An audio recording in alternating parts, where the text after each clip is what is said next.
Hello, and welcome to the Safe Routes to School Students at the Center Youth Engagement and Leadership webinar. This webinar has been made possible with the funding from the Michigan Department of Transportation, the Michigan Fitness Foundation, and the Federal Highway Administration. My name is Adam Jenks, and I'm the program coordinator for the Michigan Fitness Foundation Safe Routes to School program. Michigan Fitness Foundation is a nonprofit organization located in Lansing and has been involved with Michigan's Safe Routes to School program since its inception in 2003. We administer the Safe Routes to School program on behalf of MDOT by providing training and technical assistance to all schools and communities participating in Safe Routes to School. In this webinar, we will identify ways to engage students in Safe Routes to School active participation, evaluate past youth empowerment efforts that might be similar to what is going on in your community, and plan collaborative programs to enhance the youth experience. So the benefits of walking and biking to school are very clear at this point. There's been a lot of data collected by the National Partnership for Safe Routes to School. And what they've found is that students that participate in active transportation programs on a regular basis are healthier students with the indicator of decreases in obesity.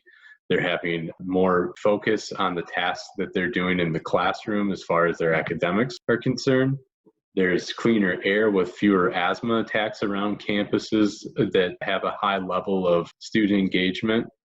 And then also there is reduced absences and tardiness. So it would appear that when students are making an effort to bike or walk to a campus every morning or most of the days out of the week, that they have a higher rate of making it to the classroom and also spending this time with peers and socializing and just extra benefits on top of actually getting to school.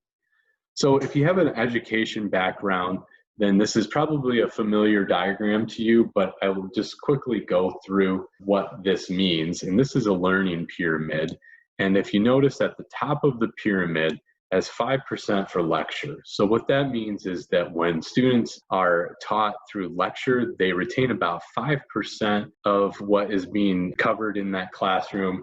If they're reading something, then they retain about 10%. And on the other side of this is 90% retention when they are engaging with their peers or teaching others, actually taking the mastery of what they've learned and imparting that knowledge on others. So the reason why I bring this up is just to show that if you're looking to make a systemic cultural change in your community, then it really helps to put the students out in front, whether you are running a mini grant or planning for a major grant with programming and infrastructure, then this would be a helpful way to think about things. Just for your reference, as we go through these different methods that you can implement with your Safe Routes to School programs, I'll have in orange bold letters the types of things that that activity is covering. So the first thing that I'd like to bring up is the Make Tracks curriculum. So this was actually developed through the Michigan Fitness Foundation with MDOT.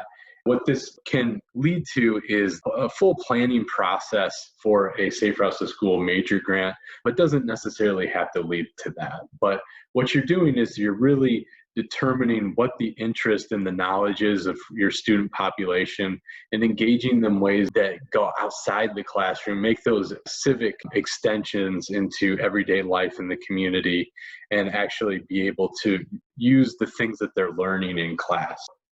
What this curriculum covers is mostly closely related to social studies classroom. So students are learning the impact of what the built environment has on their geography, collecting geographic information system data, really collecting the things that you would need to have to inform citizens on what's going on in their community. And then they're taking those to city council meetings and communicating with elected officials to make recommendations and engaging the rest of the community in a way that can determine what the needs are in that Safe Routes to School program. Something that's more specific to the campus is a cycling club. So students have been known to be able to get together and go on after school rides. There are some situations where we've seen a mountain bike club, but these are types of opportunities that we see where students are able to actually go practice doing that active transportation and also engaging with each other in ways that demonstrate how bicycling can become a go-to option for their community. If you have students that are maybe not as experienced with the cycling club side of things, then you might want to start out with a mechanic workshop. We've seen situations where communities are taking old used bikes and the students are able to work on those old bikes, just learn some basic maintenance, maybe totally fix up the bike by the end of it. And those students can actually earn the bike at the end of it. Bikes are a fairly difficult thing to come by if you want every student on a bike, but with the mechanic workshop, that might be an opportunity for students to be able to be empowered in ways where they earn something at the end. So those are some ideas of how to maybe address the cycling side of things if there's that level of interest in your community. In tandem with that, we have seen bike libraries. So just as a traditional library where you're going in and renting out the book, we're doing that with a bike for a determined amount of time. So this could just be a few weeks. It could be for an entire semester, but the student is accountable for this bike. They are on the fence of whether they want to regularly bike or not, and maybe don't know if they want to make the investment in one. So this is a way that they can get their feet wet with cycling and be a part of a broader program. This could also be paired with that mechanic workshop as well, where they take some ownership with the bike that they are borrowing. So that could be another component to a community that's really looking to increase their visibility and activity with things surrounding cycling. So something that has fallen out of favor, it seems like, with a lot of communities that we've seen, but a lot of folks have nostalgic feelings considering this as Safety Town. So in the picture on the left, what you see is a replica town that was built in Sturgis, Michigan, I believe.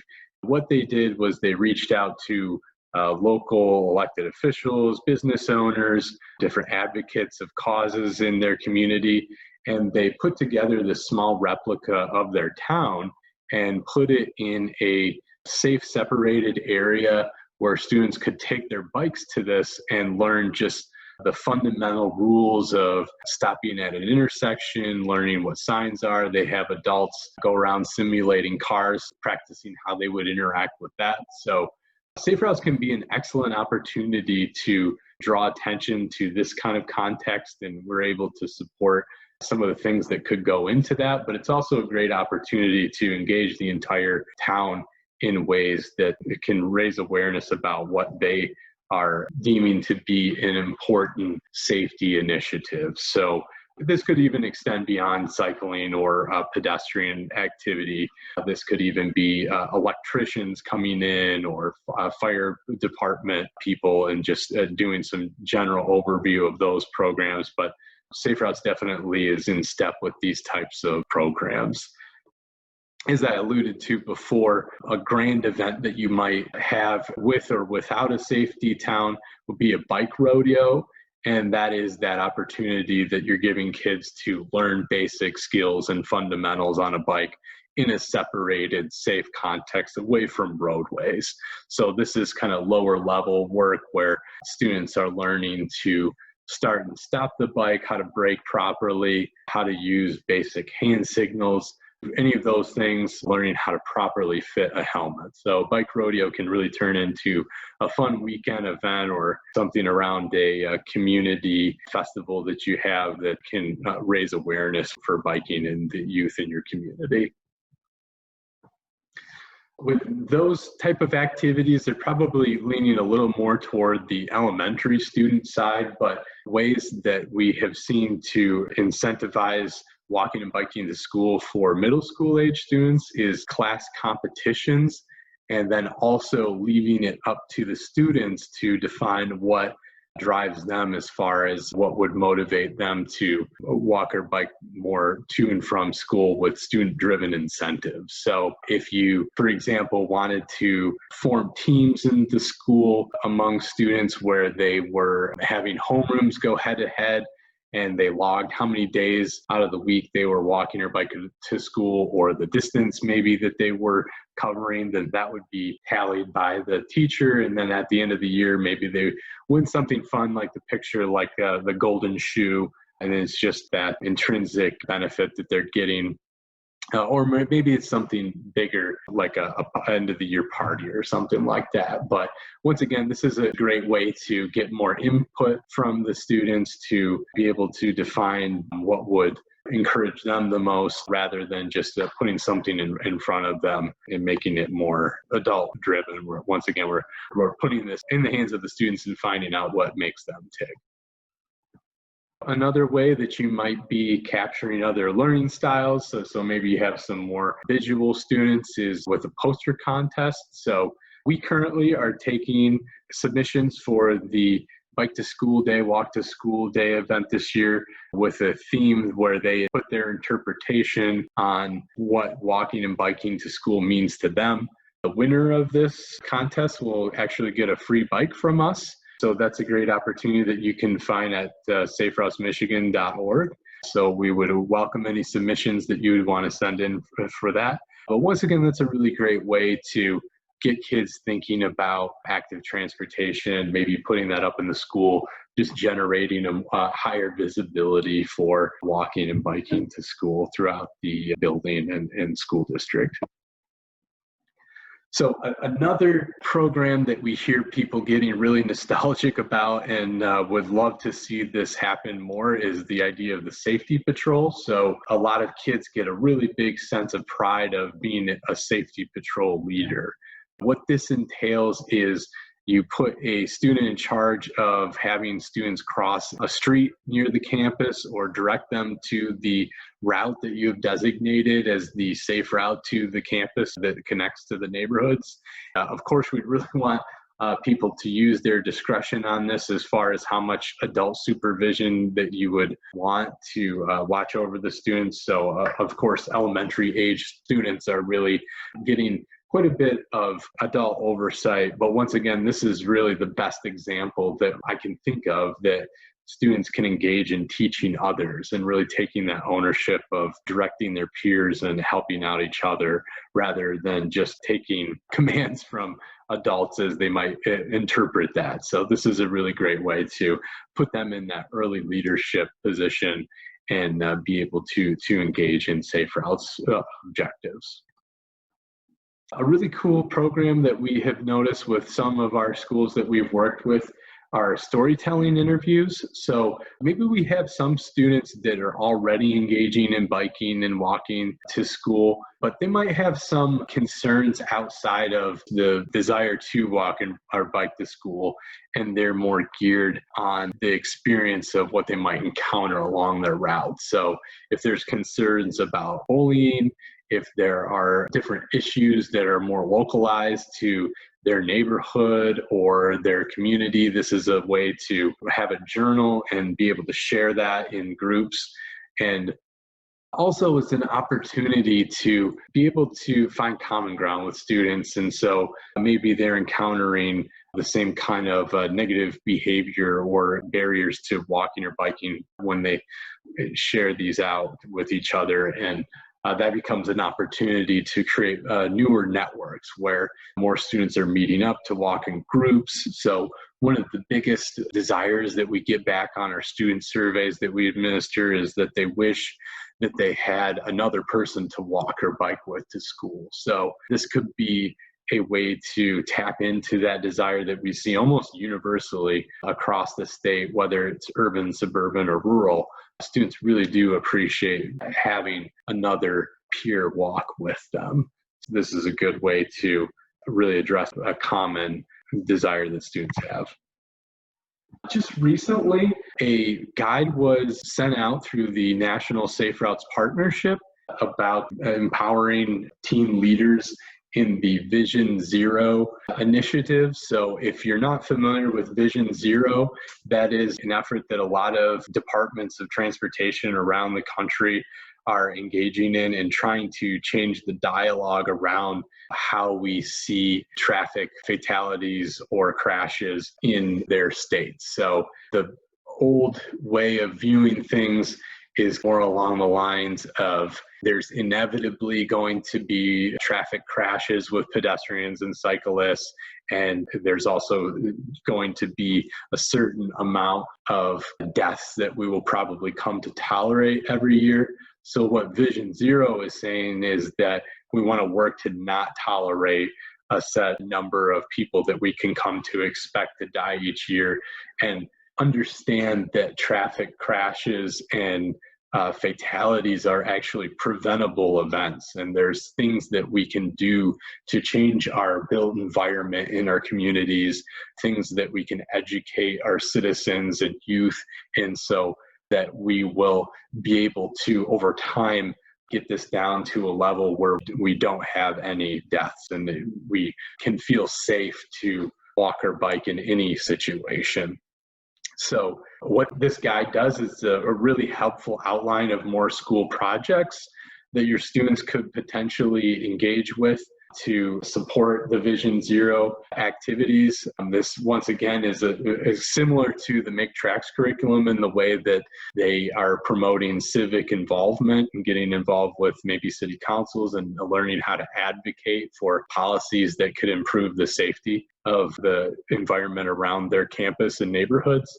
Also, a lot of tips with how you can partner with high school students. So we're not technically able to fund high schools with Safe Routes money, but there are plenty of opportunities to engage high school students with younger children in mentor scenarios.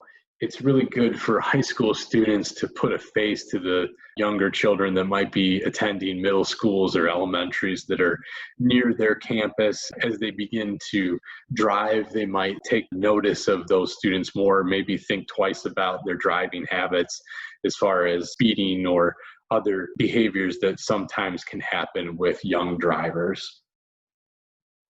So some questions to consider with the programs that we went over today and just how to make those connections in your community is, what are some past youth empowerment or leadership initiatives in your community? So when you take a look at what might be the best avenue to support Safe Routes youth engagement, you might not always want to look at reinventing the wheel. There's all kinds of initiatives that are going on that can complement each other. In the case of the Safety Town, if you have something where the fire department or police department are already engaging students with conversation, maybe a reasonable extension to that would be to incorporate Safe Routes to School programs. The bigger question is, how might those fit with those safe and active transportation topics? So if you're looking for even more of a framework about what can be done as far as youth engagement and the conversation around safer streets and routes, the Vision Zero guidebook through the National Partnership is a really good way to start if you're looking to advance that conversation into your schools or into different facets of your community. That could be a way to get after that. So we received some questions related to this topic that I'm going to bring to the table now. A lot of the things that people are wondering about have to do with older kids and how they can get involved with Safe Routes even without our ability to fund them directly. We had one question come in with how high school service projects could be included in this, and that's an excellent point to bring up. As you see the different routes develop that you identify that you can put students on, you might want to have an extra level of supervision along those routes. There might be some topics that the high school students are better to advocate for along those routes, having been through the experience of being a small child in elementary or middle school, so they're not too far removed from the experience, so that might be able to complement what's coming from those students at that time. We've also seen a lot of great opportunities for the different specific organizations that you commonly find at high schools. If you have a National Honor Society chapter, this is a really good way of tacking on hours for their service requirement, whether that be just that added supervision or walking with the students, or if you wanted to engage in more mentor type programs, maybe you have the high school students involved with the cycling club and leading those, that could be a good opportunity. Also, a lot of times we find that by the time certain students get to high school, they're maybe working toward their Eagle Scout project, that this could be a part of that whole scheme of how they earn that level of honor, where they are maybe pretty instrumental in planning out the built environment aspect of things. Also, just being able to engage with youth in those same ways. Definitely opportunities there. And we feel that making those connections with the younger students and older students can really elevate the level of engagement on all sides and contribute to that systematic cultural change that we're working toward to make conditions safer. Like I said, I am the program coordinator at the Michigan Fitness Foundation.